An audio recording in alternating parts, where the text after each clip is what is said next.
pardon à la miséricorde, de la miséricorde à la réconciliation, de la réconciliation à l'Eucharistie, et de l'Eucharistie à la mission. C'est le résumé de la vie d'un chrétien. Dès samedi soir, vous serez des chrétiens. Voilà votre vie. Sur quoi vous vous engagez. Être chrétien, c'est s'engager, premièrement, à quoi? Au pardon.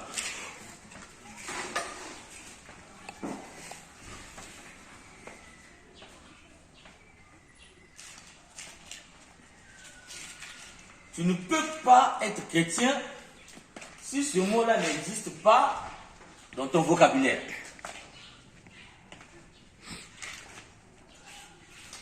C'est bon? Non, je vous trouve un peu timide là. Comme si nous venons d'avoir la pause, j'allais manger. Est-ce qu'on avance bien? On comprend? Vous ne pouvez pas être des chrétiens sans le... Donc, être chrétien veut dire être un être de... Vous qui dans les cœurs avez juré, je ne peux pas pardonner, c'est le moment de voir si vous pouvez être chrétien.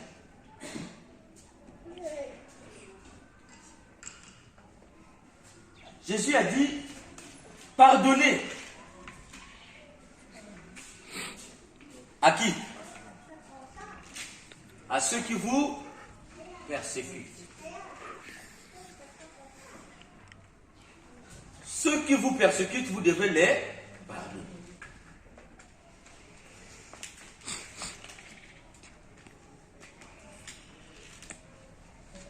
Et il dit encore, aimez vos ennemis. Priez pour ceux qui vous font souffrir.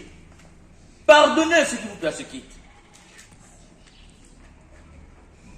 On pardonne à qui? On pardonne à un ennemi. Quelqu'un qui te fait du mal. Donc s'engager à la vie chrétienne, c'est s'engager à être un être de pardon.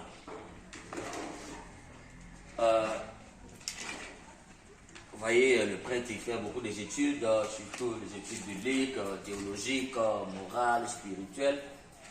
Et on vient parler du pardon. Vous allez aussi voir des prêtres qui parlent du pardon, mais ils ne savent pas pardonner. Et même, ils ne sont pas prêts à pardonner. Ça veut dire que nous-mêmes, le discours que nous tenons comme prêtres, est-ce que nous sommes prêts à l'assumer?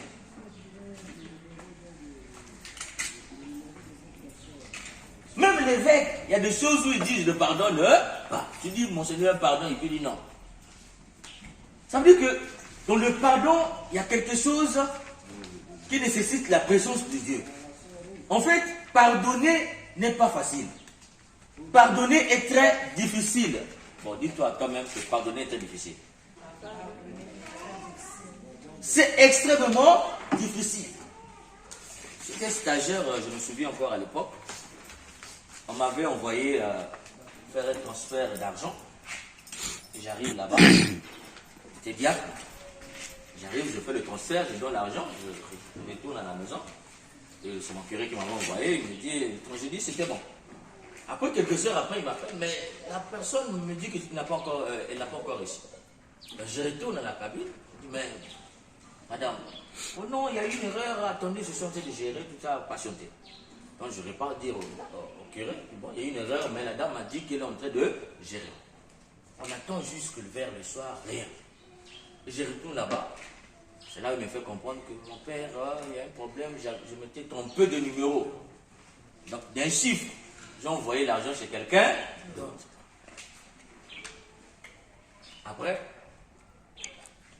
elle m'a dit, si vous dites ça à mon patron, il va m'enlever.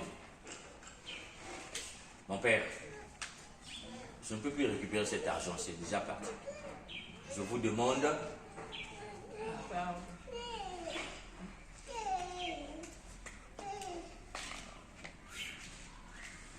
C'est ce jour-là que j'ai compris ce que veut dire le. Elle a dit mon père. Hein? Le titre d'abord. Mon père. Je vous demande, tu pardonnes ou tu me pardonnes? Il faut quoi?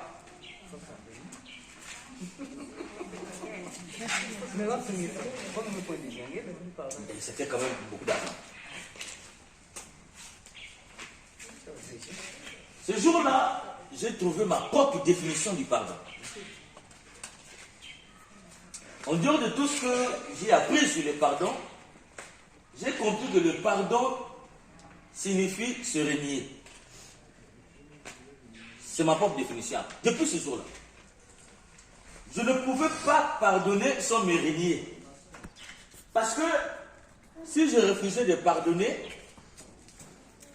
je mettrais en cause le titre qu'elle m'avait donné du père, mon père. En quoi je suis mon père si je suis incapable de...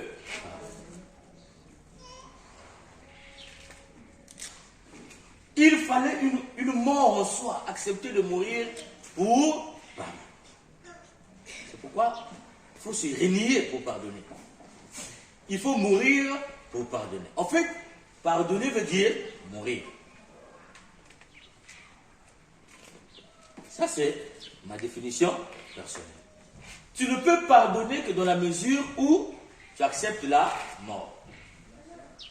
Parce que le pardon, dira un professeur qui a écrit un bon livre au Kambawa, il dit, c'est une folie.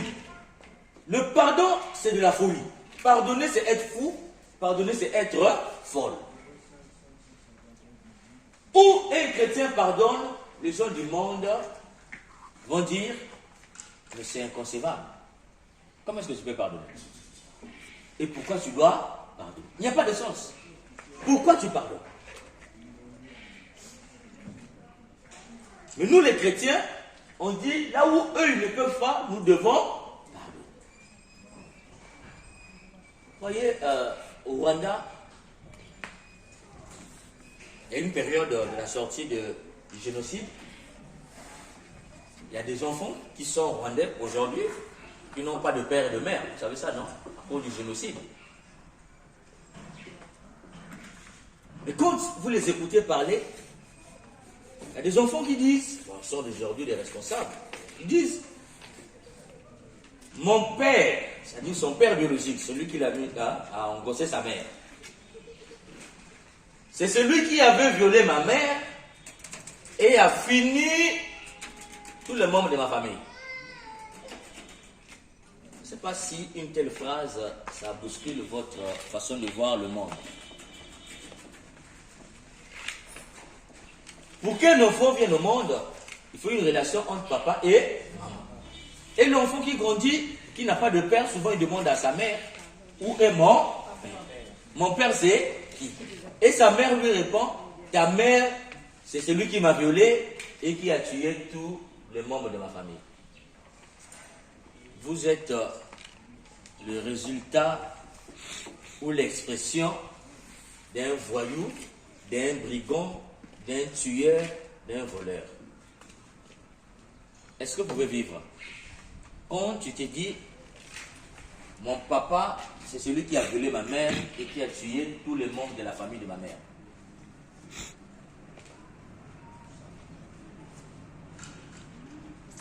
Vous qui croyez que vous avez des problèmes, sur cette terre des hommes, il y a des gens qui ont des problèmes qui dépassent vos problèmes. Mais un tel enfant qui retrouve ce papa-là qui lui dit, en fait c'était moi, ton père. C'est moi qui ai violé ta mère, c'est moi qui ai tué les membres de ta. Mais tu es mon fils, je te demande, tu pardonnes ou tu ne pardonnes pas?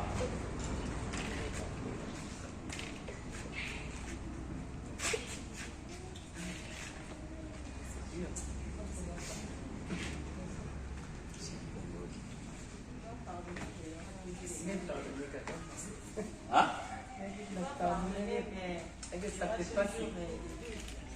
Ah. demander pardon. Ça fait mal. Ça fait mal, là. Vous pouvez demander pardon. Quand tu as vécu avec un homme, toute sa vie, il t'a maltraité, te boxait, toi, sa femme. Te boxait à n'importe quel moment. À toi et à quand tu temps, le gars te boxait. Le papa de tes enfants. Et quand il devient flemmard, il n'a plus rien pour, tu dis, pardonne ma femme. Tu pardonnes ou tu ne pardonnes pas? Vous pouvez pardonner. Vous pouvez pardonner parce que vous êtes baba. Non, vous pouvez pardonner. Vous pouvez pardonner. Pardon que moi, je vais faire une position et demander pardon. Quand tu viens attraper ton mari en flagrant délit d'adultère dans ta chambre, votre lit conjugal, et il dit, pardonne-moi, tu pardonnes ou tu ne pardonnes pas? Vous pouvez pardonner. Vous pouvez pardonner.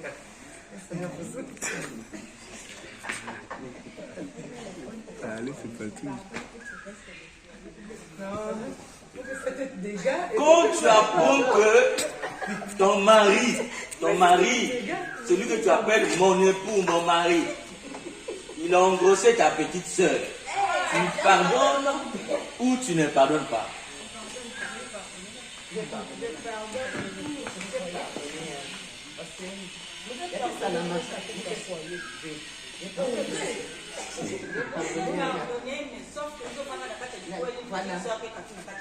Ah oui. Mais s'il y a mes zones petites sœurs. Donc vous êtes capable de renier votre propre soeur et de garder le mari. Regardez-moi ça. Moi, je vais pardonner. Vous pouvez pardonner, mais c'est ça que ma bakane, c'est pas que ça, ma maman, c'est un bon. Vous pouvez pardonner.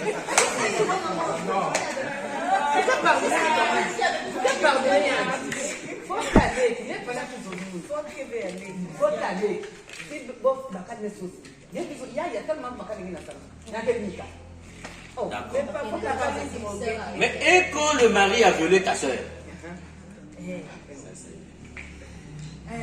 Les hommes qui droguent les filles et qui les abusent. Là, maintenant, vous allez faire quoi? Je vais pardonner mon mari, mais je vais sortir. Donc vous voyez que ce mot-là, pardon, nous ne pouvons pas le mettre en application sans qui? Sans Dieu. Pardonner, en fait, du latin, on dit sans Dieu, hein, Père.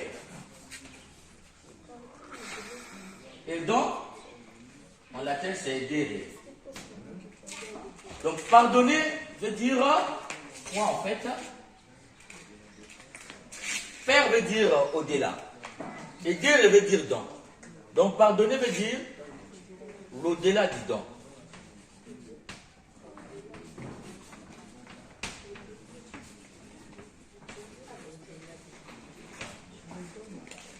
L'au-delà du don. Ça veut dire quoi en fait? J'ai fait le premier don. Tu l'as pertiné, tu n'as pas accepté. Tu m'as trahi. Et je t'ai attrapé. Mais tant que je t'ai attrapé, tu m'as demandé pardon. Je t'ai refait encore don. Je prends un exemple. Je t'ai donné 100 000. Tu as bouffé. Et tu m'as demandé pardon. Je t'ai donné 100 000 pour garder. Garde-moi cet argent. Et tu as pris l'argent pour garder, tu as utilisé. Et tu me dis, vraiment, excuse-moi, tu demandes pardon, j'avais un souci, j'ai utilisé les 100 000. Et je demande pardon. Et si je venais pour lui confier encore 200 000, le fait qu'il me demande pardon, je dois lui reconfier encore le 200 000. Est-ce que tu reconfies le 200 000 ou tu ne confies plus? Je vais confiter.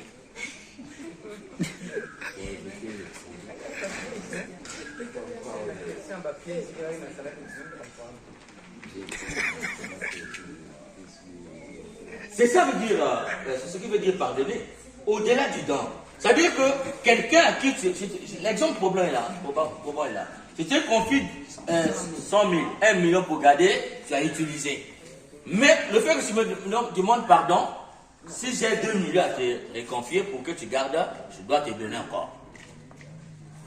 Au-delà de la confiance. Je te refais confiance. Est-ce que nous, les hommes, nous sommes capables de faire ça? Non, Père.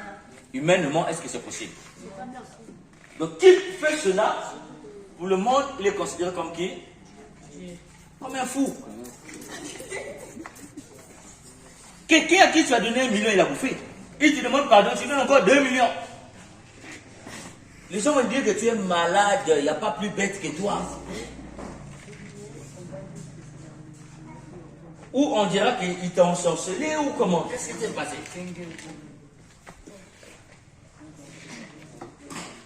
Cela veut dire quoi?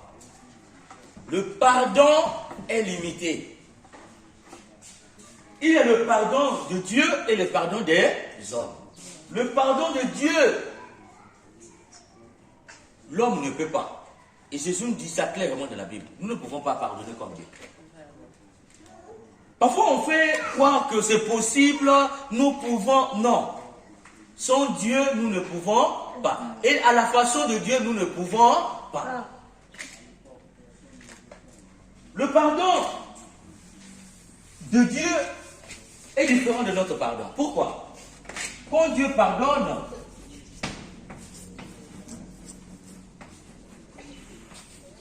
c'est comme on venait de dire, il te reconfie encore la même chose et au-delà de ce qu'il t'avait confié. C'est-à-dire que le pardon de Dieu, c'est l'au-delà de la confiance. Tu as fauté, tu as demandé pardon, Dieu te refait confiance. Il te fait encore plus confiance. Ce qui est impossible avec nous les humains. C'est nous quand tu trahis une fois, à la limite 2 fois. Quand tu as trahi 2 fois, on te tourne le dos. Ce pardon de Dieu là, quand il pardonne, ça va jusqu'à l'oubli du pardon. Donc quand Dieu pardonne, il oublie même qu'il t'a pardonné. Cela veut dire quoi? L'oubli du pardon. Quand Dieu pardonne, il oublie et le jour où tu as demandé pardon, et le ce pourquoi tu lui avais demandé pardon. Donc et le péché, et le pardon, il a oublié. Est-ce que vous comprenez?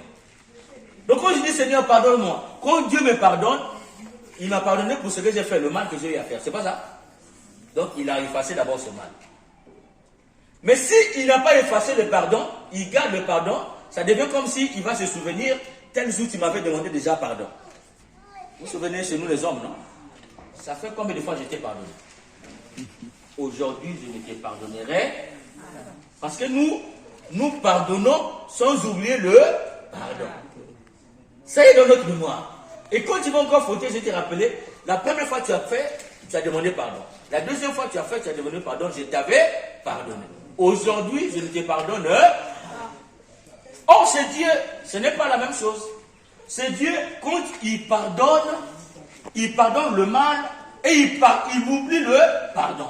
Ça veut dire qu'il peut plus te rappeler, mais tu avais fait cela, tu avais déjà pardonné, non?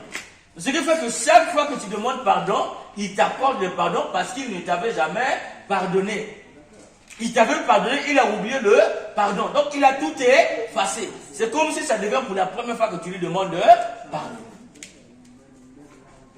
Est-ce qu'un être humain, même si, bon, je ne sais pas si les papes, mais un être humain naturel, il faut dire la vérité, ça c'est impossible. C'est impossible. Notre pardon se limite au mal. Je t'ai pardonné ce que tu m'as fait, comme vous avez dit, oui, je pardonne, tout ça. Mais imaginez, quand je lui dis pardonner 70 fois, 7 fois, le même monsieur a enceinté ta petite soeur, après il a pris ta grande soeur. Est-ce que tu vas continuer à pardonner? Non. Comme je donne un exemple, il a enceinté la petite soeur. Ah non, mais toi, c'est pas grave, c'est seulement ta petite soeur. Après, tu apprends chez l'autre. Ah, l'autre, il a enceinté la petite soeur et la maman.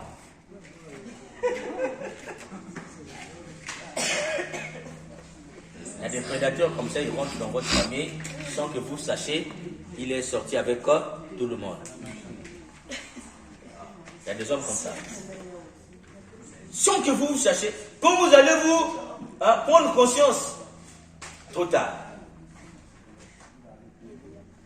Est-ce qu'un monsieur comme ça, tu peux le pardonner? Si tu demandes pardon, oui, je pardonne, je reste dans le foyer. Et il refait. Parce que le pardon, ce n'est pas bon. Il a fait ça, il m'a demandé pardon, j'ai pardonné. Et il va refaire la même bêtise. Et l'évangile te dit, il faut encore pardonner.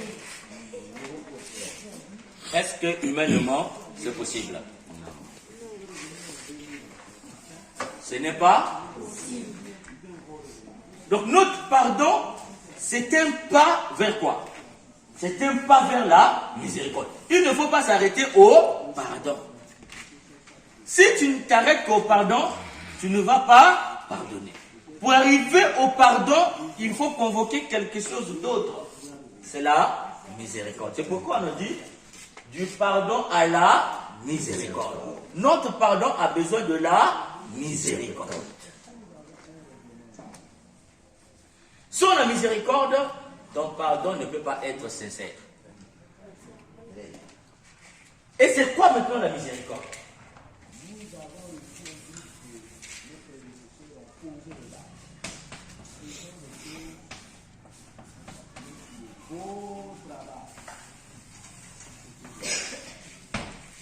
On peut dire ici que quand quelqu'un te demande pardon, tu souffres.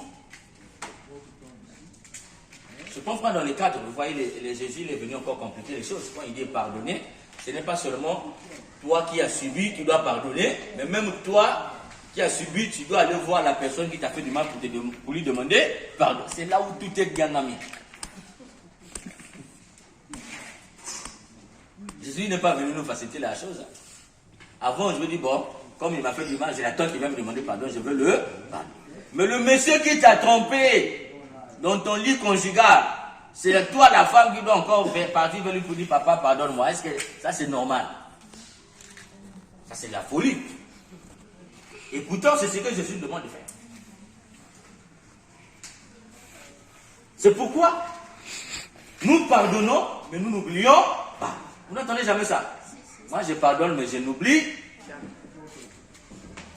Parce que les gens disent quoi? S'ils oublient, je vais faire la même bêtise et je serai comme un con. Non. Je te pardonne, mais je n'ai pas oublié. Si tu refais encore la même chose, tu es foutu.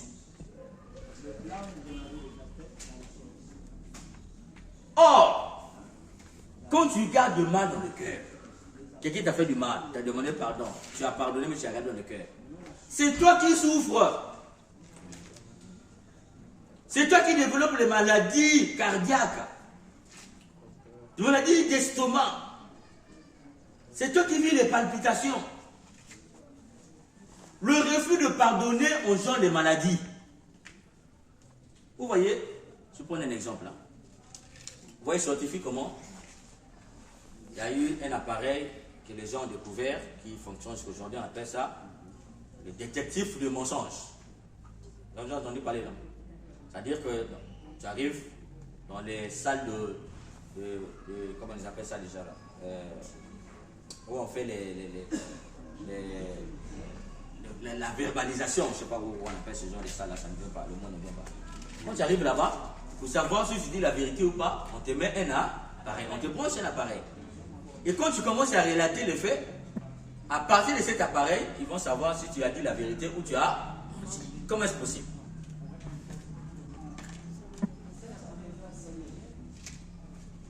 C'est un signal comment? L'appareil fonctionne simplement. C'est-à-dire que quand un être humain ment, le rythme cardiaque augmente.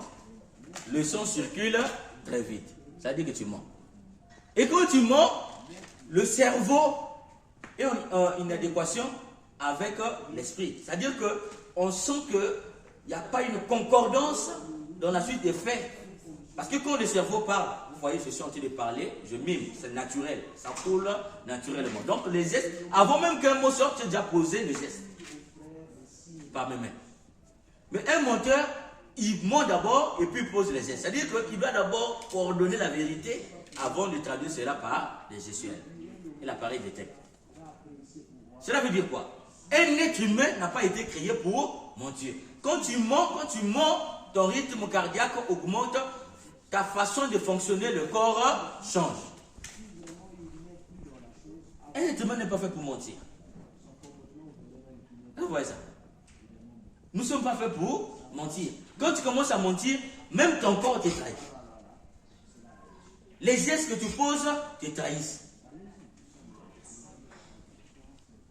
Il n'y a aucun rapport entre ce que tu dis, c'est-à-dire le cerveau, et la gestuelle.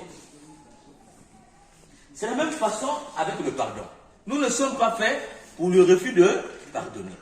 Parce que le refus de pardonner, ça déchire le cœur, ça bloque le cœur et ça pousse le cœur à des maladies. Quelqu'un qui t'a fait du mal, tu dis, lui là, ce qu'il m'a fait, il va voir. Mais la personne qui a déjà fait du mal, pour lui, la conscience est émoussée, c'est relâché, ça ne lui dit absolument rien. Il est passé à autre chose. Mais c'est toi, là, lorsque tu le vois, ça te fait mal. Qui souffre? Qui le cœur fait souffrir? C'est toi qui as gardé. Lui, il est passé à autre chose. Il n'est plus avec toi. C'est pourquoi refuser de pardonner, c'est accepter la maladie. Et beaucoup de maladies que nous développons aujourd'hui, c'est parce que dans notre cœur, il y a un refus de pardonner. Et nous avons dans le cœur les rancunes, les rancœurs, des choses que nous avons gardées contre des gens que nous avions dit, celui-là ou celle-là, un jour, il va me croiser sur son chemin, un jour, je vais lui rendre le. Et ça nous tue aujourd'hui. Mais nous avions aussi dit que, naturellement, un être humain ne peut pas pardonner. Ça veut dire que, naturellement, nous sommes incapables, nous sommes limités. Et si nous sommes limités, cela veut dire quoi? Cela veut dire que Dieu nous a fait pour être malades, en fait. Parce que si nous sommes limités, naturellement, nous ne pouvons pas pardonner, naturellement. Cela veut dire que nous allons mourir des malades cardiaques. Et Dieu n'est pas bête. Il dit, vous êtes incapable de pardonner, mais vous pouvez franchir un autre pas. Et ce pas-là, c'est aller vers la miséricorde. Bon, pour arriver à oublier ce qu'on t'a fait, il faut la miséricorde. Est-ce que vous comprenez? Qu'est-ce que la miséricorde? La miséricorde, comment on fait le pardon? On fait diviser en deux comme ça. Et là, on va dire misérere. Miserere. Et puis, corde, en latin, cordia. Voilà. Donc, la miséricorde, il y a miserere, et puis il y a cordia. Miserere, là, veut dire quoi? Misère.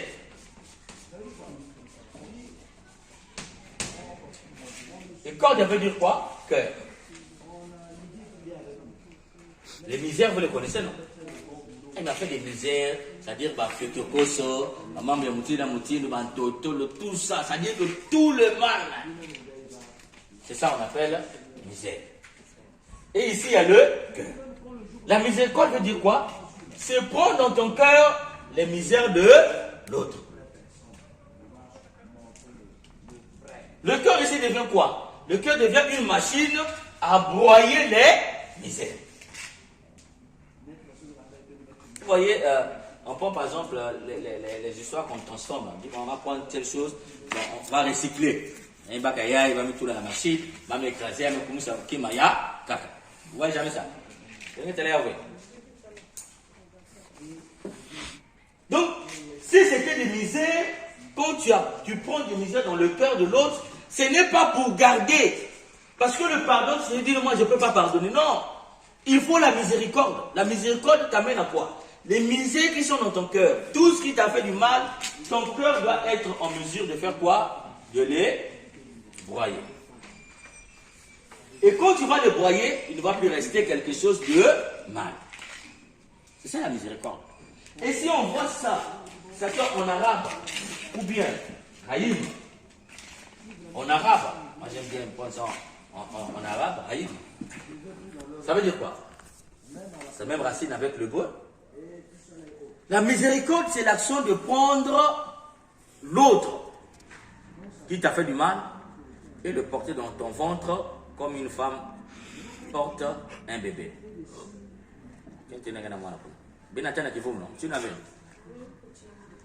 Quand l'enfant est né, hein? Quand l'enfant est né, est-ce que vous l'avez aimé ou vous ne l'avez pas aimé? Bon, il y a des mamans aujourd'hui là, comme c'est des enfants de pourris, des bandits, il n'y a pas les gens qui n'aiment pas les enfants. Mais sinon, une vraie maman qui a porté sa grossesse avec amour, dès lors que l'enfant sort, qu'est-ce qu'elle fait? La première, elle fait quoi? Elle aime son. Et tout homme qui arrive, toute femme qui arrive voir cet enfant, quel est leur sentiment? Un sentiment de joie. L'enfant, il est qui? C'est un innocent. Vous savez, c'est un sacrifice qui apporte le salut. Même si ce n'est pas Jésus-Christ.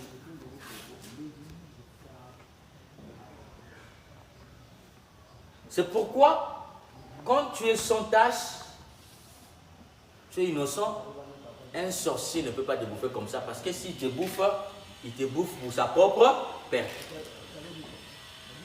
Avant qu'on te sacrifie en sorcellerie, en magie, dans les sectes ésotériques, il faudra que tu sois qui? C'est un pécheur.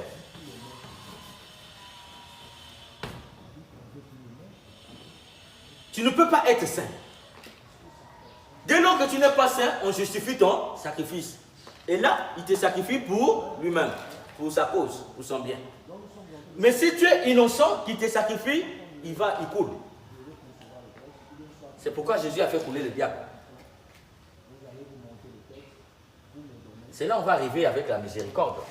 Quand il faut aller te confesser, c'est parce que j'ai toujours dit, le sacrement de la réconciliation, c'est un sacrement de protection. Parce que dès lors qu'on prononce l'absolution sur toi, tu deviens innocent, tu deviens innocente.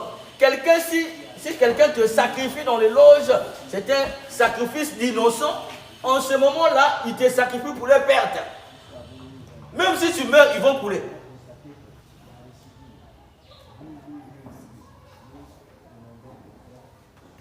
C'était une parenthèse. On va arriver. Donc vous qui n'aimez pas, après vous n'allez pas venir vous confesser. Vous allez porter les grès là. Vous ne serez pas saint. Parce que quand il va, on peut. Pourquoi avant de te... En fait, on te provoque d'abord. Jusqu'à ce que tu vois, Jésus, on l'a provoqué de toutes les façons pour qu'il sorte un seul mot.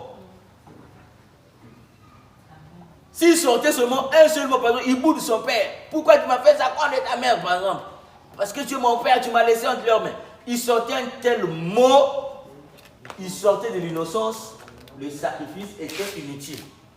Le diable n'était pas con. Et Jésus a souffert, pourquoi? Pas parce que le diable, comme je dis toujours, est-ce que le diable savait si Jésus mourait, ça allait le clouer? Il savait. Il sait que si Jésus meurt plutôt, si Jésus meurt, il est foutu. Il sait. Mais il sait que Jésus, même s'il meurt sans qu'on lui fasse quelque chose, c'est pour laisser du genre. Comment faire pour que ce sacrifice ne soit pas saint? Il fallait pousser Jésus jusqu'à bout. Peut-être que de là, de la souffrance, parce qu'un être humain normal, dans la souffrance, il pêche. Et Jésus, malgré la souffrance affligée, il est resté innocent jusqu'à la mort. C'est pourquoi c'était un sacrifice saint. Donc le pardon, miséricorde, miserere. Nous avons besoin de la miséricorde parce que sans la miséricorde, il nous est impossible d'oublier le mal qu'on nous a fait. Et la miséricorde, c'est pour que tu fasses rentrer l'autre dans ton cœur, tu puisses broyer ses misères, tu puisses le porter dans ton ventre comme une mère porte un enfant et puis l'accoucher innocent. Quand il devient innocent, cet homme qui t'a fait du mal devient un être de joie. Comme un bébé qui vient de naître. Il fait la joie des parents. Donc avec la miséricorde, le pardon devient quoi? Source de joie. Quand tu convoques la miséricorde dans le pardon, tu oublies le mal qu'il t'a fait, tu le fais accoucher innocent, alors c'est lui qui t'a fait du mal t'apporte la joie. C'est pourquoi, sans la miséricorde, tu vas toujours garder les choses dans ton cœur. Et les choses que tu as gardées dans ton cœur, c'est parce que tu n'es pas arrivé à la miséricorde, tu es resté au pardon. Mais tout ça, pour franchir ce pas-là, sans Dieu, tu ne peux rien. Il faut demander à Dieu, non pas seulement la grâce de pardonner, mais la grâce d'arriver jusqu'à la miséricorde. Sinon, tu peux pardonner, mais la personne continue à t'énerver. Or, le pardon, on nous dit, en pardonnant, l'être va devenir quoi? L'objet de joie. Quand je te vois, je dois être en joie. Mais pour que tu sois l'objet de joie, tu sois l'être de joie pour moi, tant que je n'arrive pas à la miséricorde, je te verrai toujours comme quelqu'un qui m'a fait souffrir. La miséricorde. Mais je peux faire tout ça. Je broie tes misères. Je te pardonne, je broie tes misères, je te fais accoucher innocent. Mais est-ce que dès lors que tu deviens innocent, forcément, on doit encore devenir copain et copine? Ami, ami. Ami, ami. Mari et femme. Tu peux pouvoir devenir innocent, saint, mais je dis, ta sainteté là, c'est maintenant pour quelqu'un. Il y a des hommes qui viennent, ah mais chérie, tu sais, moi vraiment je regrette tout ça. Oui, je t'ai pardonné, tout ça, pas de souci. Mais est-ce qu'on peut plus revenir ensemble comme avant? Il dit, oh ça vraiment, oublie. Vous voyez, quelqu'un qui t'a épousé, qui a dit qu'il t'aime. Après, il est venu te voir, il dit, moi, je dois devenir général. Mais avant de passer général, on me demande de rentrer dans le secte. Quand tu es ma femme, je viens te poser le problème. Qu'est-ce que tu me conseilles? Si c'était vous.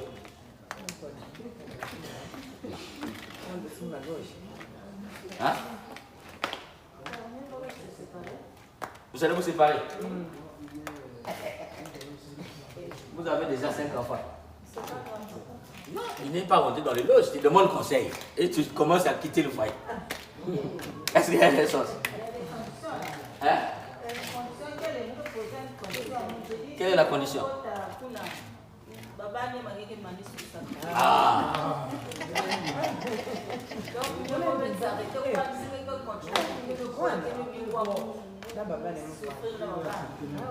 Maintenant, il te dit, une femme doit soutenir son...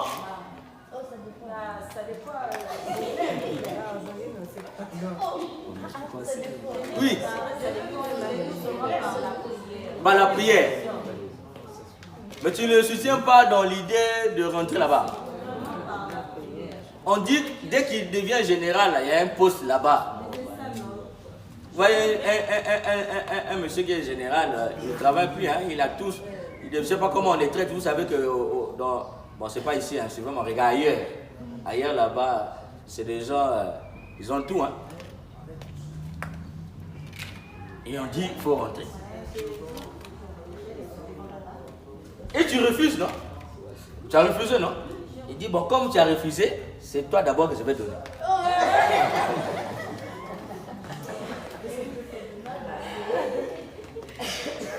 Pourquoi? Parce que tu connais le secret maintenant. Donc, puisque tu connais, je t'ai dit la vérité, si je te laisse, tu vas faire quoi? Si quelqu'un meurt, mon enfant, je sacrifie mon enfant. Toi, puisque tu n'étais pas d'accord, qu'est-ce que tu vas faire? Tu vas dire aux gens que c'est qui? Non, pour que ça reste un secret, la première personne à sacrifier, c'est qui?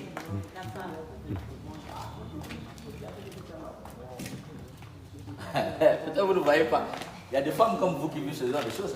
Là, on va voir le père. Hein? On va voir le père. On va voir le père. Maintenant, il t'a sacrifié aussi. Hein? Il te sacrifie parce que là, il ne peut plus te garder. Il te sacrifie aussi. Maintenant, grâce à Dieu ou grâce à Dieu par le prêtre, tu n'es pas morte. Et puis, quelques temps après, tu reviens en forme. Tu dis non, tu sais, moi-même, je ne suis plus là-bas, je ne t'ai pas rentré. Toi, tu es ma femme, reviens à la maison. Tu demandes pardon, tu pardonnes. Tu fais miséricorde, tu as oublié tout ça. Et partout tu es passé, on t'a dit, oh, mais c'est ton mari qui voulait te sacrifier. Après, il te demande, tu retournes au foyer ou bien tu divorces.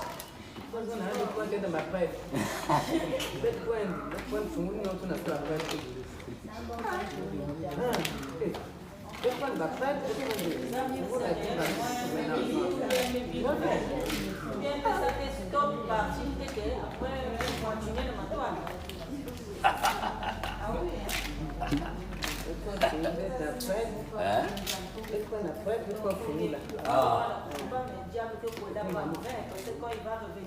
Ah, voilà. Ah. Bon, donc, là, même si tu as fait miséricorde, tu t'es réconcilié ou tu ne te réconcilies pas? Non, mais si tu dis que tu vas te réconcilier, pas te revenir, c'est que tu ne l'es pas encore réconcilié. Un couple qui est presque divorcé, la réconciliation, c'est revenir en somme. C'est pas ça? Donc, la miséricorde a aussi sa limite. La miséricorde de Dieu, elle est toujours différente de la miséricorde des hommes. Dieu, quand il fait miséricorde, effectivement, tu deviens innocent et il t'aime comme tu es devenu. Mais nous, on peut te faire miséricorde, c'est possible. Sauf que la réconciliation pose un problème. On dit on n'est jamais fou deux fois. Même si tu reviens, quand tu sais que le gars là, lui, il sort la nuit, tu vas dormir.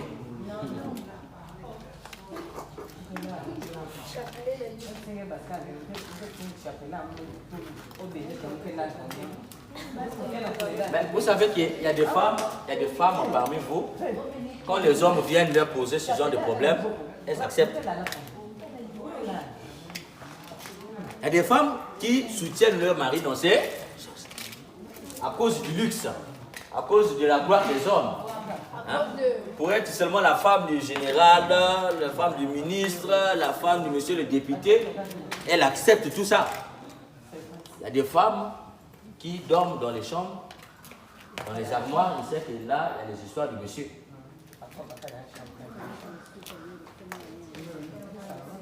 Oui. Et tu dis, mais un tel soutient son mari, un tel soutient, pourquoi toi tu ne me soutiens pas?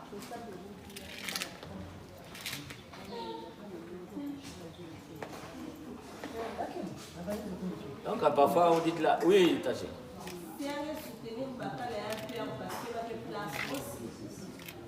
Hein? Non, vous voyez aujourd'hui, il y a des femmes qui aiment le luxe, hein? La gare, la camion, vous voulez, quand elle vient à l'église ici, ah non, c'est madame un tel, vous voyez, non, elle tire la gloire dans le foyer.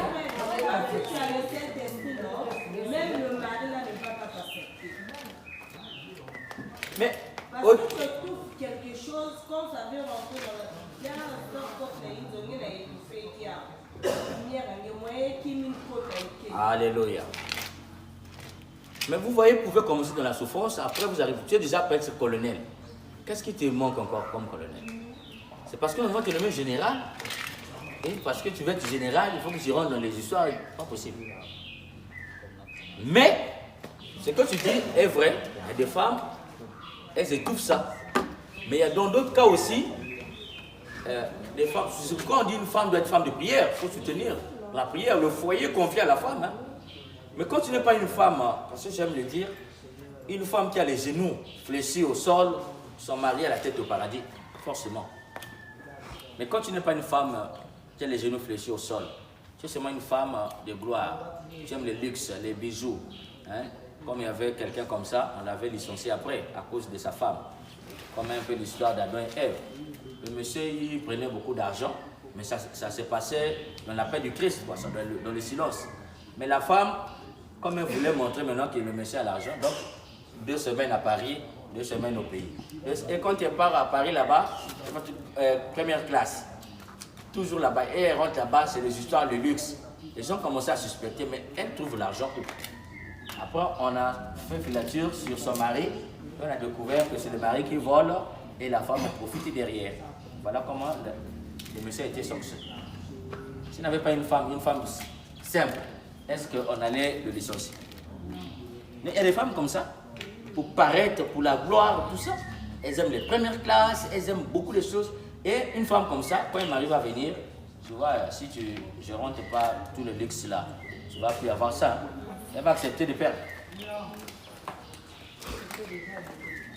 Elle a déjà présenté une certaine image.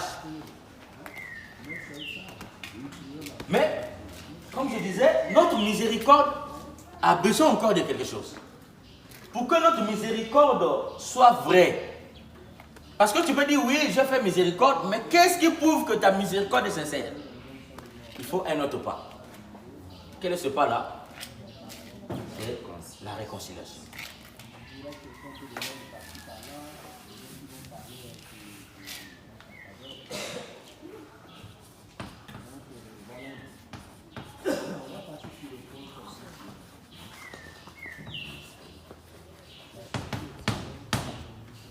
La réconciliation. Si tu as fait miséricorde, ça veut dire que tu as pardonné, n'est-ce pas? C'est ce qu'on a dit, non? Le pardon a besoin de la miséricorde. Mais pour que la miséricorde soit sincère et vraie, il faut la réconciliation. Si tu arrives à la réconciliation, là tu as fait miséricorde. Tu ne peux pas faire miséricorde, la personne est devenue innocente et dire que même si tu es devenu pour toi innocent, toi et moi c'est fini. Non, non.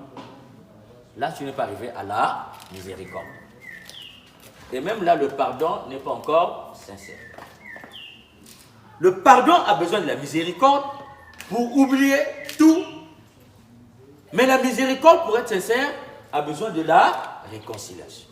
C'est pourquoi la réconciliation dans l'église, c'est quoi? Un sacrement.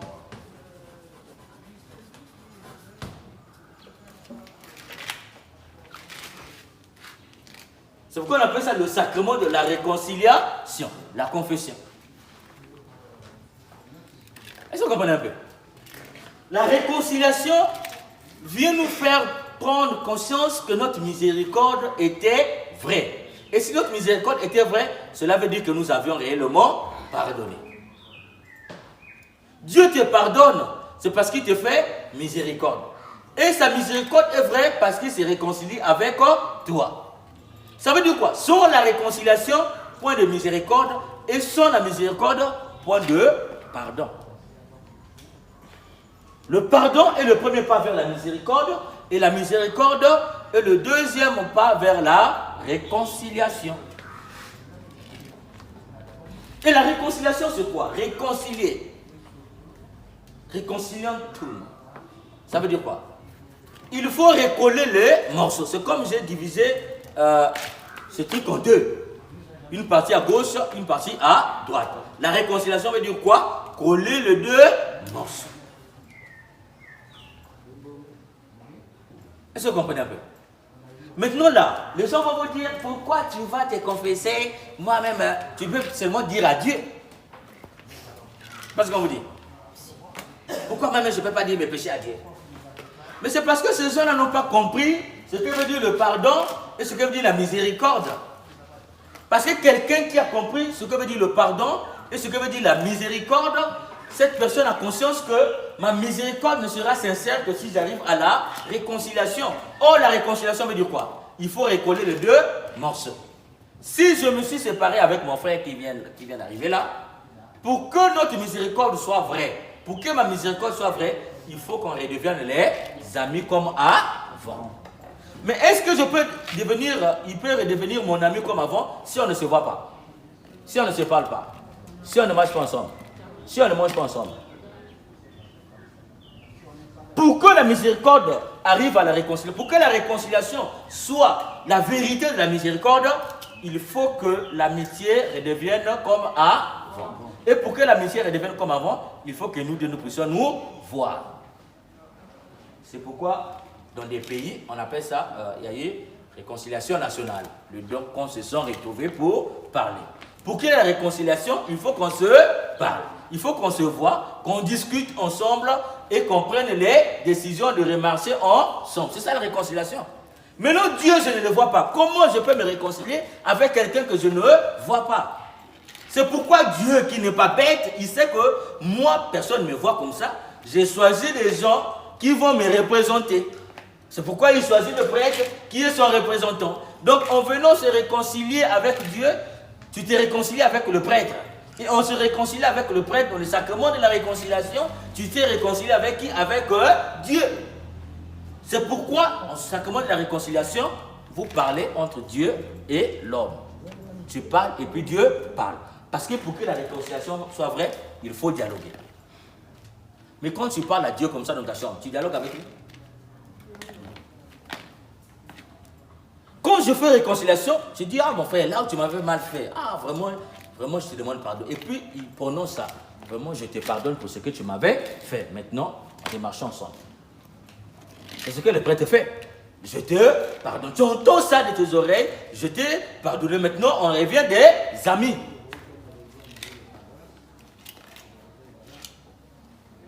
Si Jésus n'avait pas institué ce sacrement, n'avait pas donné pouvoir à ses amis pardonner le péché, on ne devait pas parler du sacrement de la réconciliation et notre miséricorde devait être floue.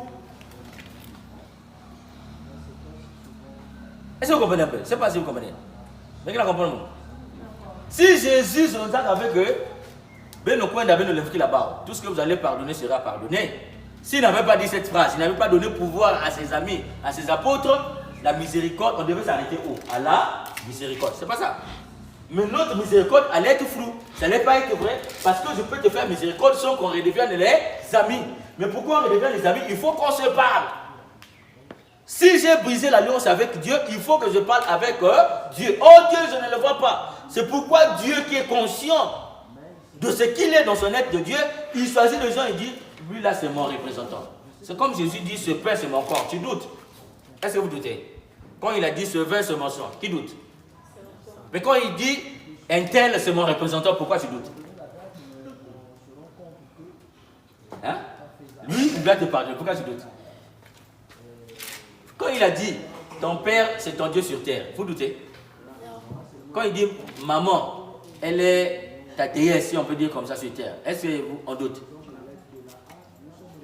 Mais quand Dieu choisit un tel, même s'il est pécheur comme toi, il dit c'est mon représentant, va le voir, il va parler, parle avec lui. En parlant avec lui, c'est avec moi que tu parles, tu boudes. Parce que dans les sacrements de la réconciliation, ce n'est pas avec le prêtre que tu parles avec qui? Avec ton.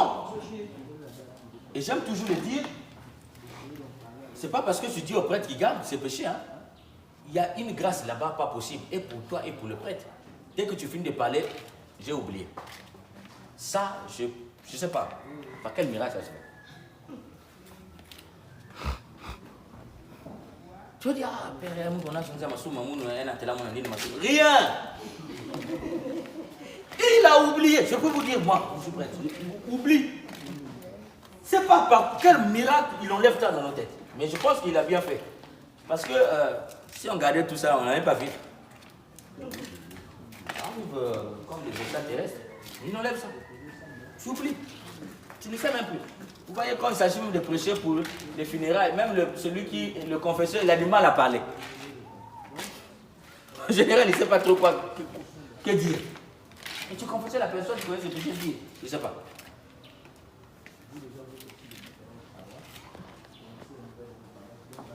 Mais n'oubliez pas ce que je viens de dire. C'était un sacrement dans l'église, mais ces sacrements te rendent innocent et innocente. Quand il pardonne comme ça, ça veut dire qu'on est des amis comme si on ne s'était jamais séparés. Mais quand tu es innocent, n'oubliez pas ce que je viens de dire. Si quelqu'un te sacrifie, il te sacrifie à sa propre perte. Parce que l'innocence est toujours un sacrifice de salut pour un plus grand nombre. Même si tu n'es pas Jésus-Christ, quelqu'un te sacrifie dans l'innocence, tu seras le salut. Et pour lui, et pour la famille. C'est pourquoi il y a des gens, dès lors qu'on l'a bouffé, la famille est délivrée. Parce que les sorciers, tout ce monde-là, ils ont connu le fouet. Vous voyez qu'il y a des gens de la vie, on ne bouffe pas. Vous savez ça, non? Si tu essaies de le toucher net, c'est fini. Les bongo, il n'a même pas. Il y a des gens, on a vu, pour nous qui avons été au village, C'est-à-dire que sa mort, c'est une chaleur. Vous voyez les sorciers en train de fuir. Vous avez bouffé, maintenant, venez assumer un peu peut-être là. Et le sorcier, il est obligé maintenant de voir Marabout pour qu'on le protège. Ah, mais protège-moi. Mais non. Moi, quand je dis les messes des requiem des jeunes, moi je vois que c'est pas clair. Je dis,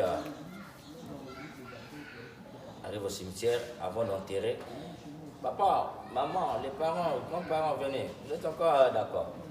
Moi je vais toucher le corps, le cercueil, et puis vous touchez après moi. Si je dis ça, vous allez bouder. Non. Vous allez toucher ou vous n'allez pas toucher? Hein? Vous touchez ou ne touchez pas? Si tu ne touches pas, on va dire quoi? Mais oh, lui, il a bouffé, il est sorcier. Mais comme j'ai touché en premier, il va toucher par la honte. En touchant par la honte, là, il part. Un sorcier ne touche pas les cercueils. Il voit ça de loin. De le simbi, c'est un diable. Un sorcier ne lave pas le corps. Il s'arrête sur moi. Donc, bientôt, quand je serai président de la République, parce qu'à un moment, je vais faire la politique, je vais instaurer chaque corps, il faut que les parents, le rituel de toucher.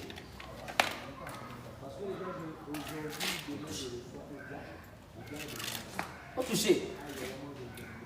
Hein? Si mais c'est un diable. Hein? Mais si me dit ah ouais, mais quand même. Quand les sorciers ils sont loin de la paix. Vous le voyez là au début là ils sont le jour de l'enterrement là ils sont souvent là. Soit il se met en costume pour ne pas être dérangé.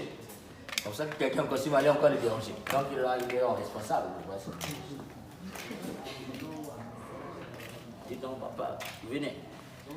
Mais un prêtre comme ça il disait messe des requiem. Pendant qu'il dit la messe, on le surveille. Mon père, quand tu vas asperger, n'arrive pas là-bas. Fais ta prière là de loin. Mais à quoi? Non, mais. Pas jouer avec ces jeunes-là. Ils n'ont pas honte, hein. C'est vous qui vous amusez. Hein. Quand on vous dit amener le corps là, on va prier pour à la messe, vous dites ah non, il ne faut pas, les morts sont morts. Mais les sorciers, ils savent que quand on l'amène à l'église là-bas, ça ne les arrange pas. Et il dit, il a le courage. Hein. Mon père, il ne faut pas mettre l'eau sur le cercueil là. Mais, ne fais pas ça, mon père. Surveille le père. Non, mon père, reste loin là-bas. Il ne faut pas arriver là. Fais ta prière loin là-bas. Le jour où quelqu'un va me faire ça, quand il va dire une phrase là.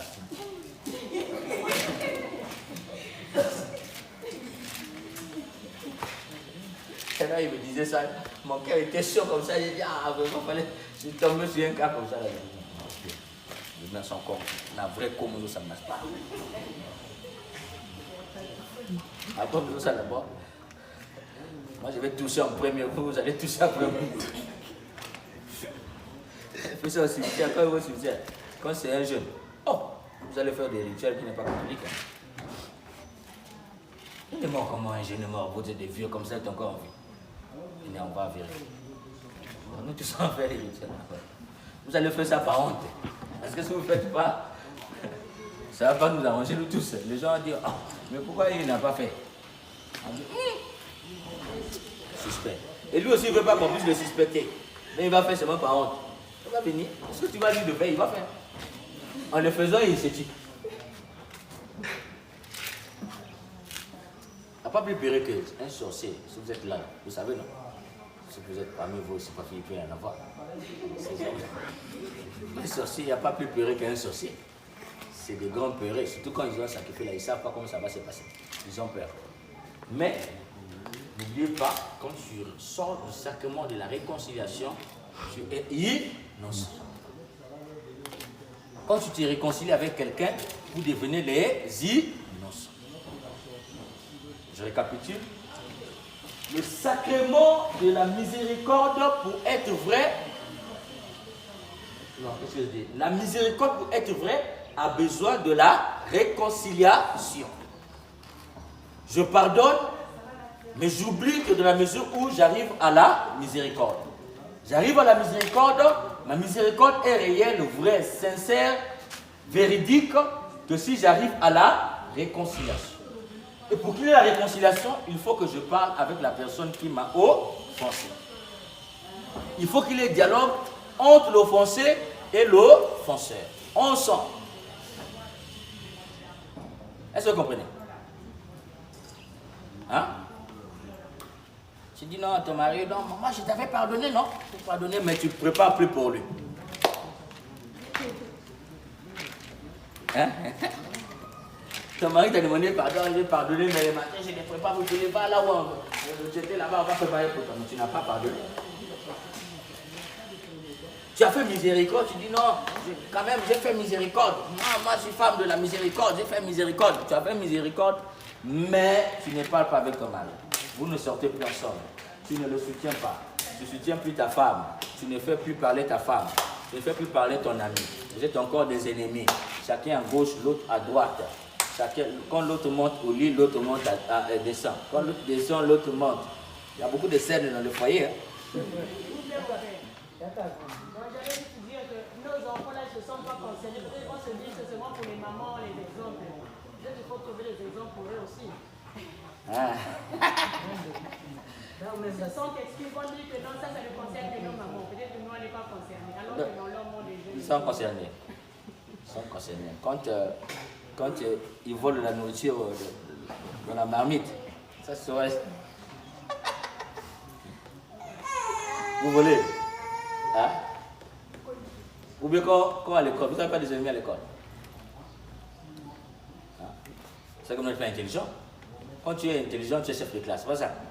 Et quand tu es chef de classe, il y a toujours un élève bandit qui te dit, si tu as mis mon nom, tu vas voir. Je t'attends là-bas. Maintenant, dehors là-bas, il t'a frappé.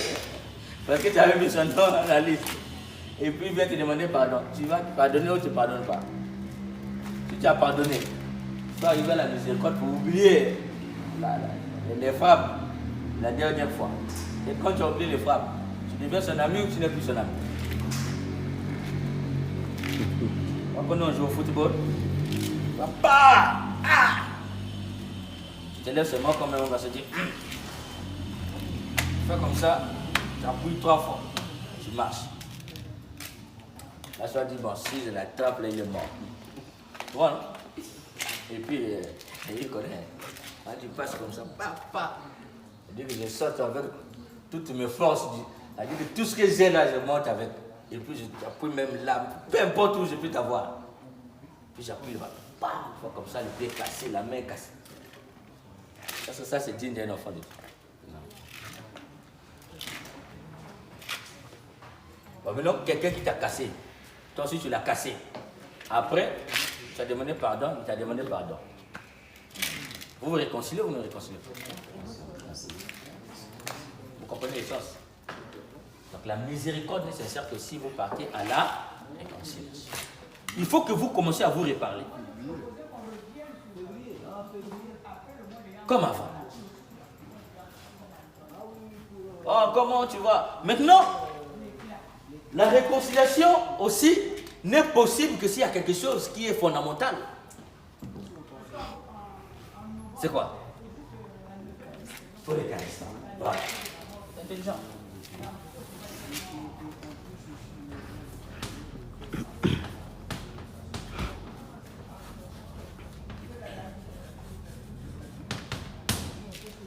Il faut l'Eucharistie. L'Eucharistie, c'est quoi? C'est un repas. Un sacrement, certes. Mais qui est le repas?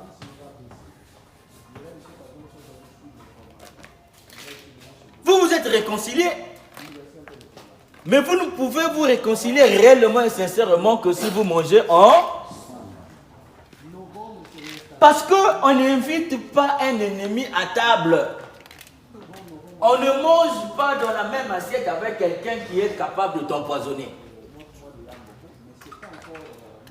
Vous voyez, quand nos grands-pères disaient à l'époque, on appelait, je fais mon regard à la présidence, et quand ils arrivent là, on dit, bon, venez, on va manger. Et chacun avant de manger, il sortit d'abord les feuilles, on met d'abord de la bouche. Parce qu'on dit que le monsieur là, si tu manges là-bas, tu es au fils. Et il y a même des évêques, quand ils vont quelque part, Elle dit, ah, mon Seigneur, vous êtes invité à manger, qui arrive là-bas. Ils n'ont pas honte. Hein. Il ne va pas manger sur vos assiettes. Là. Il faisait comme ça. Mon Sengo. Vous connaissez le cardinal Mosengo? Hein? Mosengo passe le cardinal de la RDC. Mosengo, vous l'invitez. Quand il monte à table, vous enlevez vos assiettes, vos fourchettes, vos cuillères. La nourriture là où nous tous on va manger, non? Toi aussi tu vas manger, non? Donc si c'est empoisonné, toi aussi tu meurs. Donc c'est pas sûr qu'on empoisonne la nourriture. Si on peut empoisonner, c'est quoi? C'est l'assiette, c'est la cuillère, c'est le fourchette, c'est le couteau. Donc Mosengo, il n'a pas honte. Et il le dit, moi pour vivre longtemps, je dois me préserver. Et même ma meilleure façon de me préserver, c'est avoir mes choses. Comme lui, il ne fait pas pitié aux politiques, il leur dit la vérité. Et il sait que quand tu dis la vérité à ces gens-là, ils vont te tuer. Et ils peuvent te tuer dans beaucoup de choses. Par exemple, la voiture. Mosengo ne roulait jamais dans une voiture donnée par ces gens-là. On lui donne, on a fait un cadeau au cardinal, il prend le cadeau, il dépose là-bas. C'est lui qui veut prendre la capote. Mais quand il va manger, vous voyez un évêque qui n'a pas honte de dire enlevez-moi ça, il met ses affaires. En fin de manger, il ramasse ses affaires et il part avec. Est-ce que là il y a réconciliation? C'est le signe de l'amitié. Est-ce que tu peux faire ça à ton ami? Souvent quand on prie pendant les repas, on dit Seigneur, détruis dans cette nourriture tout ce qui pourrait me rendre esclave de quelqu'un. Qu'en mangeant ce repas, Seigneur, que jamais je devienne esclave de quelqu'un pour m'éloigner de toi. Mais qu'en mangeant ce repas, que je sois toujours en alliance avec toi. Que je ne devienne jamais l'esclave de quelqu'un, car je t'appartiens, Seigneur, au nom du Père et du Fils et du Saint-Esprit. C'est une prière, non? Oui. Bon, imaginez, j'arrive chez vous, vous me présentez la nourriture, je dis Seigneur, bénis ce repas. Qu'en mangeant ce repas, que je ne devienne jamais esclave de quelqu'un. Et que ce repas ne m'éloigne pas de toi pour me faire esclave de quelqu'un. Si tu entends une telle prière, toi qui m'as invité, tu seras content.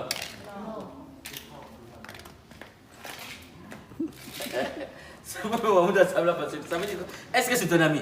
Non. Ça veut dire pourquoi? Il a des doutes sur votre amitié. Parfois aussi, ce doute-là est important. Au moment où tu ne doutes plus, c'est là où on te sacrifie. Donc le repas, c'est un lieu de fête, un lieu de communion, un lieu par excellence où personne n'est ennemi de l'autre. On mange que parce que nous sommes frères et sœurs.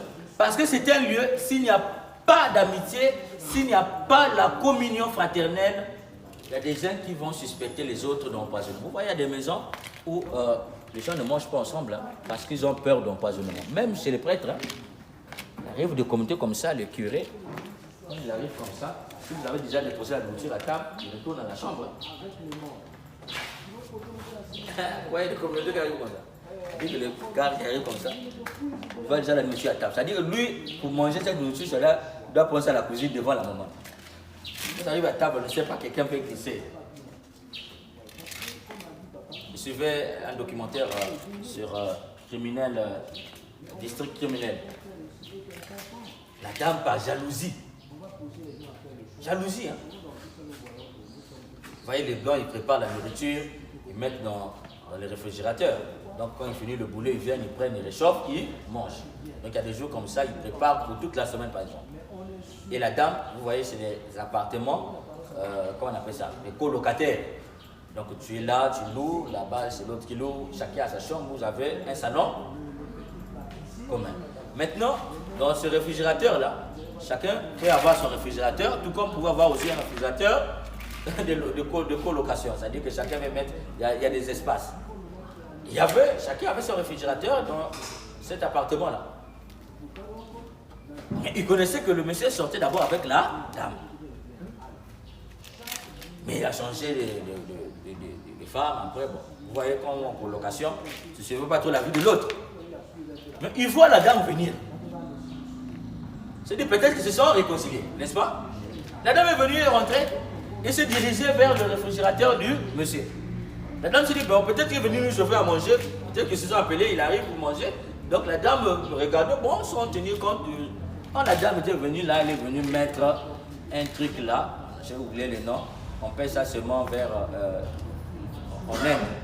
C'est un truc, quand tu manges ça, tu ne peux pas t'en sortir. Et il a mis cette substance-là dans la nourriture. Je fais ça sur le district criminel. Les enquêtes impossibles. Et le monsieur est venu, ils ont pris la nourriture. Heureusement, la dame n'avait pas beaucoup mangé. La dame, le monsieur, il a mangé à quelques minutes. Ça n'a même pas fait 1 heure. Les deux dans le coma. Oui, de la jalousie. Donc, avec la nourriture, le repas, on peut t'empoisonner. Et nous, en Afrique, nous avons une expérience encore plus douloureuse. C'est qu'on peut te donner la sorcellerie dans la nourriture. On peut te donner la viande humaine dans la nourriture. Les enfants, on les initie comment? Dans la nourriture. Et à cause de cette peur, il nous est conseillé de ne pas manger n'importe où et n'importe comment. On interdit aux enfants de manger n'importe où. Vous voyez l'enfant qui vient de manger chez vous, il rentre à la maison, les femmes, il ne faut pas les manger là-bas parce qu'on n'a pas confiance en ces gens-là. Un enfant, en Afrique, on dit, qui mange partout finira sorcier. Mais si on mange ensemble, ça veut dire qu'il y a une relation de confiance. Il y a une relation d'amitié, de vérité et de franchise. C'est pourquoi, après le sacrement de la réconciliation, il faut aller à l'Eucharistie. Pourquoi vous ne confessez pas? C'est parce que vous n'avez pas accès à ce repas-là. Sinon, on pourrait vous dire, bon, vous pouvez venir vous confesser. Mais puisque vous n'avez pas accès à ce repas sacrificiel, on vous dit, vous, la réconciliation n'a pas de sens pour vous. Parce que pour que la réconciliation soit vraie, il faut que vous arriviez au partage du repas fraternel. Et Dieu, pour te dire que j'ai été pardonné, j'ai redonné, comment on appelle ça? Je t'ai fait réintroduire dans mon alliance, je te donne mon corps comme repas pour te dire, je suis en toi, je ne t'ai pas laissé. C'est pourquoi il y a le sacrement de l'Eucharistie que vous allez communier le dimanche. Pour vous montrer que Dieu est maintenant vous, Dieu vous a fait miséricorde, Dieu vous a pardonné. Vous êtes innocent parce que vous êtes réconcilié avec Dieu. Et en mangeant ce repas, vous devenez eucharistié. Vous portez le corps du Christ en vous. Vous devenez un autre Christ. Et vous devenez le Christ avec le même droit que Jésus, le Christ, l'unique Fils du Père. Donc ce repas-là, assume ton corps. Et fais de ton corps le corps de Jésus. Qui mange ma chair et boit mon sang à la vie éternelle. Oh, quel admirable échange, Dieu se donne à nous. Dieu, pour nous s'est fait pain, pour nous s'est fait corps et sang, pour habiter chez nous. Oh, quel gros mystère, amour merveilleux. C'est le Créateur qui s'unit à sa créature. C'est un beau chant. Oh, quel admirable échange. C'est un échange. L'Eucharistie. C'est un repas d'échange. Dieu se donne à toi. Parce que tu t'es réconcilié avec lui, Dieu se donne à toi. Et en se donnant à toi, il se donne à toi comme corps et comme sang. Et en te donnant son corps et son sang, tu t'unis à lui. Le Créateur s'unit à sa créature. Et la créature qui accueille le Créateur dans la créature devient qui? Devient créateur. Donc en mangeant ce repas-là, tu deviens créateur. En mangeant ce repas-là, tu deviens créatrice. Donc vous aussi, quand vous vous réconciliez, le signe de votre réconciliation, c'est le repas. Les sorciers, ils mangent ensemble. Si tu ne manges pas avec eux, tu es suspect. Les gens du même loge, ils mangent ensemble. Si tu ne manges pas avec eux, tu es suspect. Et nous aussi, les chrétiens, nous mangeons ensemble. Et pire encore, chers frères et sœurs, nous mangeons dans les mêmes assiettes. L'Eucharistie que vous allez le prendre dans la même assiette. C'est comme si chacun venait, on peut dire, vous voyez dans d'autres cieux, on peut mettre les ciboires ici et les calices. Chacun vient au séminaire, c'est ce qu'on fait. On ne donne pas le cas ici comme ça aux gens au séminaire. Parce que là-bas, on est entre nous. Ici, si on fait ça, les gens qui vont bien comprendre, bon, ça va aller dans tous les sens, dans les paroisses, c'est pourquoi on évite. Mais au séminaire, quand on finit de consacrer, on dépose les pains, on dépose les vins. Chaque séminariste arrive, il s'incline, il prend, il met et il mange. Ou bien on fait passer, chacun prend. Même assiette. C'est comme si on a mis la nourriture, vous voyez, c'est très fort en Afrique de l'Ouest. Hein. C'est pas que la nourriture est petite, la quantité, non. En Afrique de l'Ouest, ils sont très forts en ça. Vous voyez, on finit de manger, la maman met la nourriture dans la cuvette, ils mettent tout dans la cuvette et ils mangent ensemble. C'est pour garder les liens de famille, l'amitié. Et ils trouvent ça très important. C'est même une culture de famille, manger ensemble. Ils mettent la nourriture ensemble. Vous voyez des couples, chez nous, la première source de division de couple, c'est que le monsieur mange là-bas, la femme mange ici. Vous êtes mariés, non? Mais le signe de votre communion, mangez dans la même assiette. Vous êtes chez vous. C'est très intéressant. Moi, j'ai vu ça là-bas en Afrique de l'Ouest. J'ai trouvé ça intéressant. Même les amis, entre vous, les amis, vous partez quelque part, vous faites par exemple banane party. Ils appellent ça la banane party. On prépare les bananes ou bien un loco party. Bon, vous n'allez pas comprendre. Mais on prépare, on frit les bananes, on met dans l'assiette, on met un peu de poisson, on s'assied, ils mangent ensemble. Mais manger ensemble, t'apprends quoi? T'apprends à penser aux autres. C'est pas ça. Il y avait un neveu comme ça, bon pas un neveu, un frère, il est venu chez sa soeur. Et le soir, le matin, le monsieur le beau est parti au boulot. La soeur aussi est partie au boulot, donc c'est le soir, vous voyez dans les familles, le soir on se retrouve et la femme prépare et puis on mange. Donc le soir quand on s'est retrouvés en famille, tout ça, comment était la journée? Oh ça va, on se donne une nouvelle là-bas, mais moi voilà. Et la femme prépare rapidement vers 19h, on va manger. Et le monsieur disait que ce soit à table. Quand elle finit de préparer, on regarde, on dit bon, la nourriture est prête. Parce que la journée, personne n'est là. On monte à table. Et lui, son petit frère était venu. Et le propriétaire de la maison, il commence à se servir. Et ça arrive, c'est sa femme. Après, il y a le beau-frère qui est là, il y a les enfants, il y a un peu aussi le petit frère du frère qui est là. La famille ensemble. Mais quand l'assiette arrive, c'est le petit frère de la femme. Donc lui, au lieu de prendre la cuillère, lui, il prend l'assiette. Il fait comme ça. Est-ce que vous comprenez? Il soulève l'assiette, la nourriture. Il ne prend pas par la cuillère. Il verse comme ça. Quand tu verses comme ça, est-ce que tu contrôles ce qui rentre? Non. Et puis il fait comme ça. Et puis le beau, il dit, oh le beau, mange le beau. Oh, bon, il dit que tu vois ton frère là. C'est un affamé.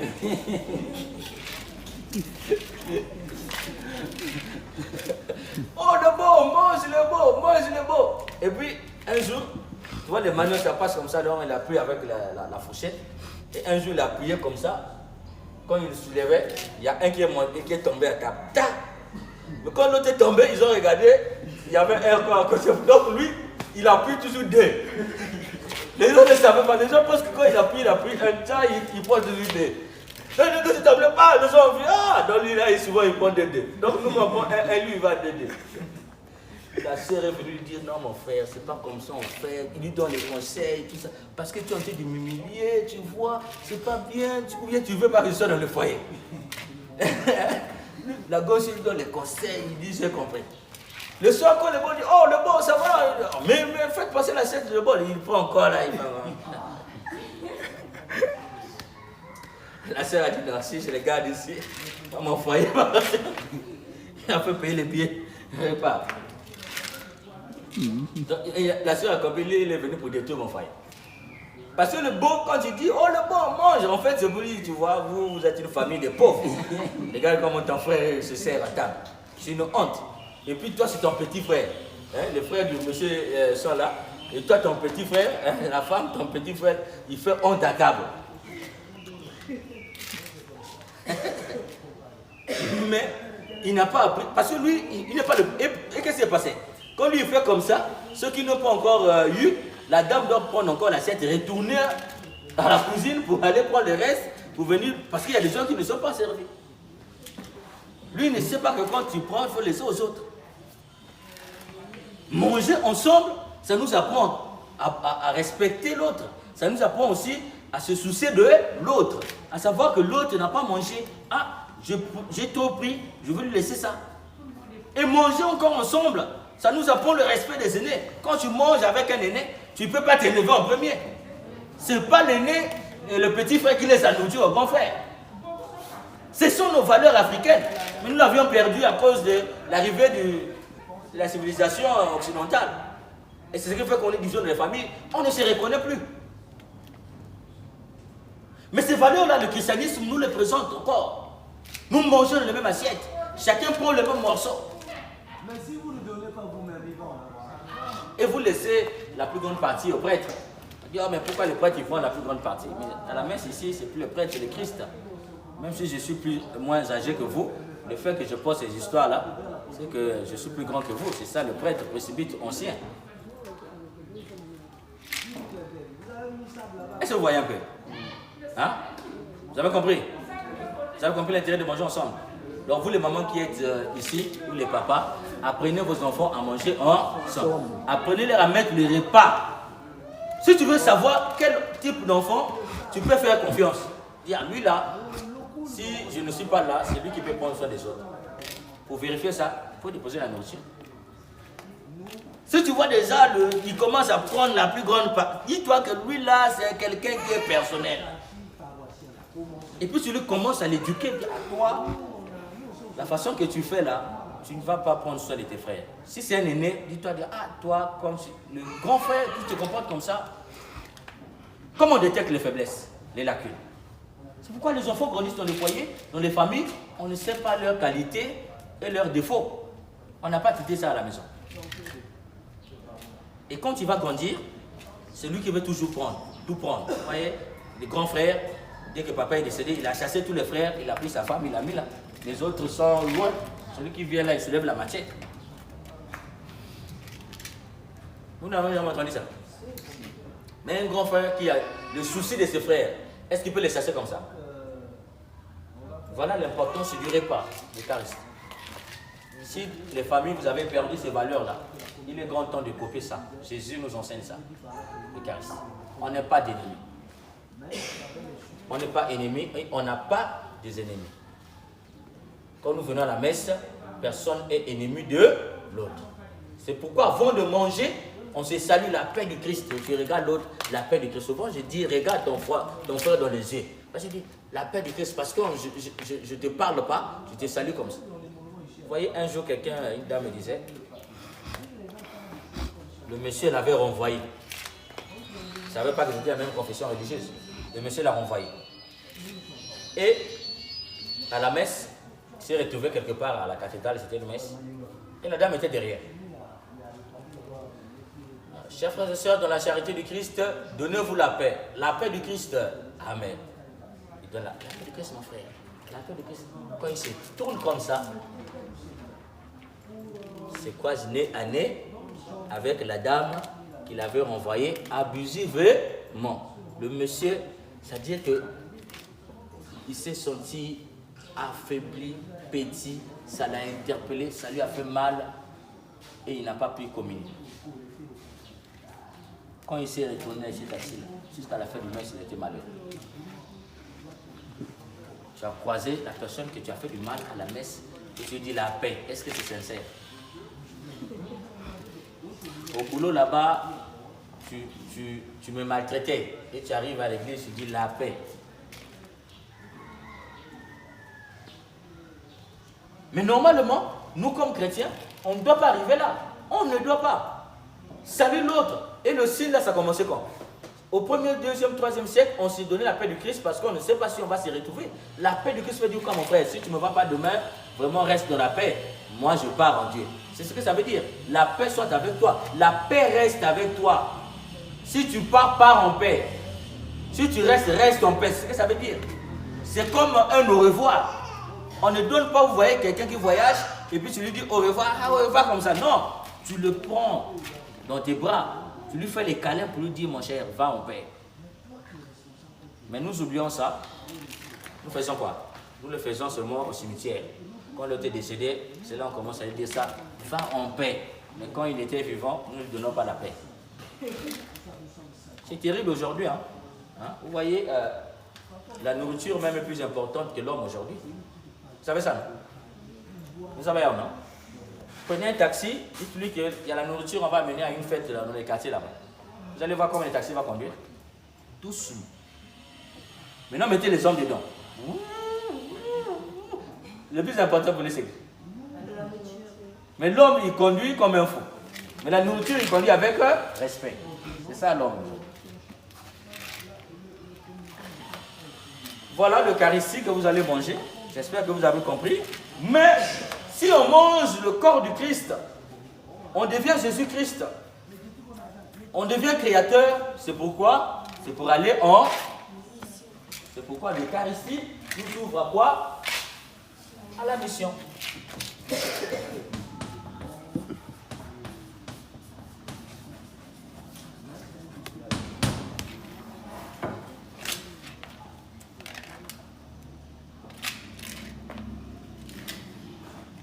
Christ aujourd'hui nous appelle, Christ aujourd'hui nous envoie, vive le Seigneur qui nous aime, Dieu nous donne sa vie, Dieu nous donne. Mais je vais chanter sur la polyvoix. Christ aujourd'hui nous en. Allez, par les esprits, mon évangile, allez, pauvres de tout, partagez votre joie.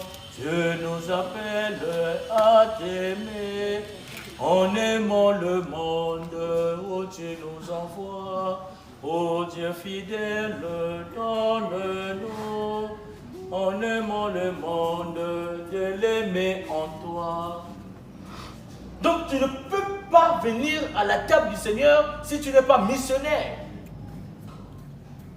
Si tu ne t'engages pas dans la société. C'est comme une voiture qui arrive à la station, qui se ravitaille de l'essence, du gasoil, mais qui reste à la station. Et cette voiture, il y a la sorte. Ça fait une maille. Quand on va à la station, c'est pourquoi? Prendre les énergies et faire quoi? Donc quand tu viens communier, tu as eu les énergies, va t'engager dans le monde, va t'engager dans la société, va témoigner. Tu viens, tu communies et tu vas au bureau là-bas, tu maltraites les gens. Tu as un compte témoignage. La mission d'aller évangéliser le Christ, ce n'est pas par les paroles, mais par les actes, par le témoignage de vie. En étant un exemple, là où tu es, même si tu vends avec dignité d'enfant de Dieu, vont en étant chrétien. L'autre là-bas, il vole, on fausse les balances comme ça s'est passé déjà à l'époque avant Jésus-Christ. Hein? Quoi qu'il y a l'os qui là, on met tout la tête à peau, on est chiao. On est ça, ciao, on est là, comment vous vendez ça? Vous mélangez. J'ai mangé une pâte d'arachide à Abidjan, j'ai failli mourir. Je venais d'arriver, je ne savais pas, la dame a préparé. Vous savez, au Congo, nous on mange la pâte d'arachide avec les bananes, non? Donc la dame avait payé la pâte d'arachide. Et puis bon, c'était nous-mêmes. On avait payé la pâte d'arachide au marché. Et puis, bon, comme j'ai payé une dame que je connaissais, on a préparé le reste qui est resté là. Moi, j'ai pris ça, j'ai mangé avec la banane. Mais j'ai jamais eu une douleur comme ça jusqu'aujourd'hui. Depuis que j'existe, c'est après que je me suis rendu compte que cette pâte d'arachide, qu'est-ce qu'on fait? On prépare une petite quantité d'arachide, on grille une petite quantité d'arachide, on écrase et on prend les cartons. Les cartons de œufs, on met dans l'eau et puis on mélange. Quand on mélange, ça devient de la pâte d'arachide. C'est terrible. Hein? Oui, on les mange. Et les arachides là, pour bien manger ça, il faut laisser ça bouillir longtemps. Donc les femmes là, elles connaissent, qui paient ça au marché, connaissent comment préparer ça. Tu ne peux pas préparer ça rapidement. Si tu veux préparer ça, par 10 minutes, 20 minutes, tu vas manger, tu vas mourir. Mais parfois, des chrétiens font ça pour de l'argent. Si les autres le font pour des bénéfices, toi qui es chrétien, est-ce que tu dois faire des choses comme ça? Quand tu manges l'Eucharistie, Le témoignage est cela. Quelque chose que tu as payé à 500, tu vends ça à 9000. Parce que les autres vendent à 9000, toi aussi tu vas faire la même chose. Est-ce que ça c'est chrétien? Vous voyez, quand il pleut, il y a tous ces receveurs là. Vous croyez qu'il n'y a pas de catholiques là-bas? Est-ce qu'ils ont pitié même des élèves qui rentrent?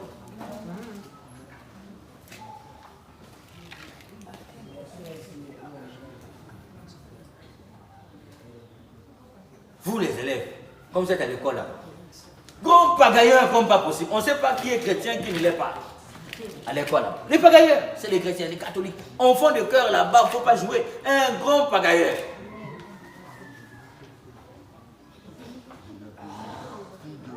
On a entendu m'amener au bureau là-bas. Renvoyez à l'école. Renvoyez, enfants de cœur. Renvoyez. Dealers. Ils sont allés dealer l'argent de, je ne sais pas de qui là. 1 million. Ils ont boumé. Oh non, moi j'avais seulement pris et puis moi j'ai gardé. Tu gardais pourquoi? Oui, parfois il y a des enfants inconscients. Toi même ta famille est pauvre. Bon, il lui va voler 1 million chez lui, vient te donner un cigare. Après il a récupéré ça. Tu te retrouves en prison et on facture tes parents 500 000. Tu vas aller trouver ça. Et on attrape un enfant qui volait et les parents disent depuis qu'il a commencé à voler, ça fait déjà plus de 2 millions. Tu manges ça avec qui? Oh, on mange ça avec un tel. Il vient attraper un tel, 1 million, 1 million.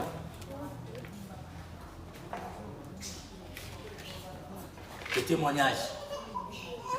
Un chrétien en mission, c'est pour nager à contre-courant. C'est-à-dire que les autres font comme ça. Toi, un chrétien, tu dois faire comme ça. Vous voyez, ça s'est passé au football. Hein. Cette année, au moins, il y a eu 3 ou 4, même 5, voire même 10. L'année passée, il y avait 1. Gain, c'est pas Gain, Ghana Gay. Quand ils ont fait la propagande du maillot en France, c'est le seul championnat où on fait la propagande pour soutenir on dit, les homosexuels et tout ça, c'est-à-dire liberté de choix. Donc on porte les maillots pour soutenir ces gens. Lui seul, il a dit, au nom de ma religion, je ne peux pas porter ce genre de maillot pour faire la propagande de ces hommes. Ils ont crié, oh non, il ne peut pas, il faut gna. Ils sont payés à soutenir, ils disent non, chez nous, ça ne se fait pas. On ne soutient pas ce genre de choses. Il y a des Africains qui ont monté en créneau pour dire, il est libre. C'est la liberté. On l'a tué. Combien de joueurs? Il y a au moins 700 joueurs en France. Lui seul, il est allé comme ça. Et aujourd'hui, cette année, il y a eu beaucoup de joueurs qui ont refusé. Au fur et à mesure, il y aura des joueurs qui seront capables de dire, moi, je ne porte pas. Au nom de mes valeurs. Voilà quelqu'un qui a un témoignage. C'est parce que tout le monde fait comme ça que toi aussi tu vas faire. Non, il faut trouver ta spécialité.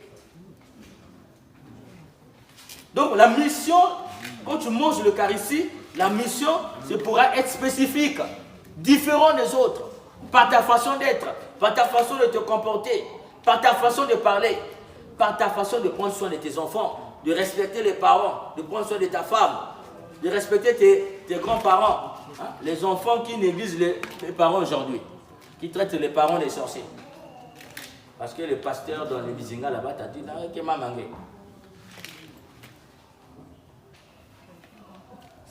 Heureusement que chez les catholiques, je n'ai jamais entendu, bon, peut-être les enfants inconscients, hein, mais sinon c'est rare d'entendre que les enfants qui ne parlent pas avec les parents. Parce que nous mangeons le corps du Christ et nous sommes en mission. Voilà en fait ce que je voulais vous dire ce matin comme thème. N'oubliez pas, le pardon n'est possible que si nous arrivons à la miséricorde. Et la miséricorde est vraie que si nous rentrons dans la réconciliation. Et nous allons nous réconcilier sincèrement que si nous mangeons ensemble. Et si nous mangeons ensemble, nous devons aller témoigner que nous sommes réellement des amis. On sait que vous êtes des amis si on vous voit manger ensemble. Et pour manger ensemble, le plus grand signe, c'est lorsque vous mangez de la même assiette. Si tu vois 2 personnes manger de la même assiette, est-ce que tu es obligé de lui demander si ce sont des amis? Vous sommes membres de la même famille. Dès lors que tu les vois manger ensemble, tu sais que c'est des gens qui se connaissent. Voilà, j'ai fini pour ce matin. Y a-t-il des questions?